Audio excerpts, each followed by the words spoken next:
Ladies and gentlemen, please take your seats. Vice President Inday Sara Duterte, were what I call our secret weapon on these trips is former President JMA, the Speaker of the House, Speaker Martin Romualdez, is the ambassador here with us? Ambassador, how good to see you.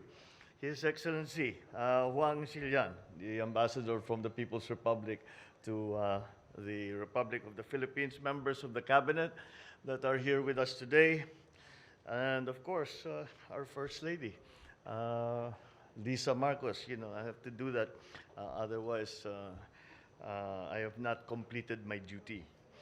And Pasay District Representative, yes, of course, Antonino Calixto, AFP Chief of Staff Lieutenant General Bartolome Bacaro, Philippine National Police, you're not here, Senator Jaime Marcos, Philippine National Police Chief General Rodolfo Azurin Jr., my fellow workers in government, ladies and gentlemen, good afternoon. Isang mapagpalang araw at manigong bagong taon sa inyong lahat. I depart today for my 7th foreign travel since assuming the presidency. Upon the invitation of President Xi Jinping, I will be undertaking a 48-hour visit to the People's Republic of China. Significantly, this will be my first bilateral visit to a non-ASEAN country. I took a similar journey to China as a young man several decades ago, and I was witness to a historic milestone in Philippine foreign policy as I accompanied my mother, former First Lady Imelda Marcos, in 1976, as she laid the groundwork for the establishment of diplomatic relations between our two countries. Eventually, my father formally forged in June 1975 that diplomatic agreement. Since then, I have watched the development of our bilateral ties with great interest and attention.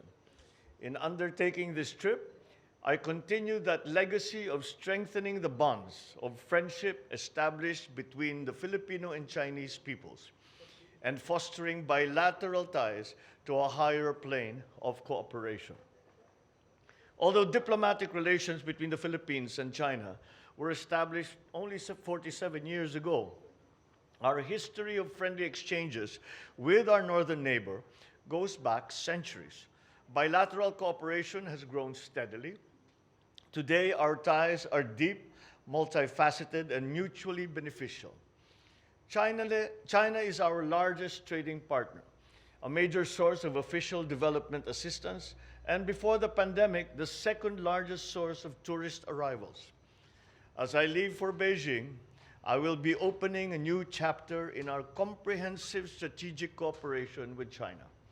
We will seek to foster a meaningful relation and broaden our cooperation in various areas, such as agriculture, energy, infrastructure, science and technology, trade and investment, and people-to-people exchanges, amongst others.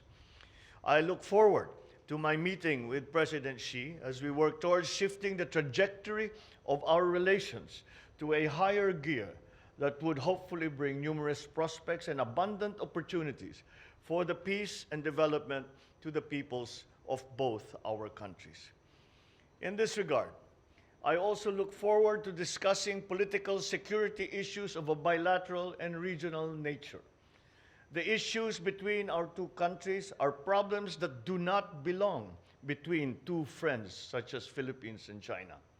We will seek to resolve those issues to mutual benefit of our two countries. We are rising as a nation, recovering from the ravages of a global pandemic. In our unremitting fight against the onslaught of COVID-19, our cooperation with China helps strengthen trust between our two countries.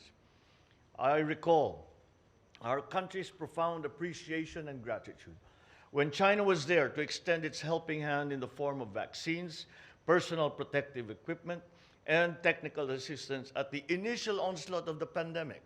You were the first to come to our aid. In this upcoming visit, we expect to sign more than 10 key bilateral agreements to add to the over 100 agreements we already have with China. As our doors open up in the new normal, I will invite our Chinese neighbors to once again return to the Philippines as tourists, as students, investors. Aside from sharing the wonders of our archipelago with our Chinese friends, strengthened people-to-people exchanges will allow us to bridge gaps in understanding between our two countries at every level. I shall push for the resumption of tourism and cultural cooperation between our two countries. In Beijing, we will seek to harness the potentials of our vibrant trade and investment relations as we accelerate the post-pandemic growth of our economy. In these meetings, I will be joined by key private sector representatives who have been and will continue to be our partners in boosting our economy. I hope to return home to the Philippines with a harvest of agreements and investments that will benefit our countrymen and further strengthen the foundation of our economic environment.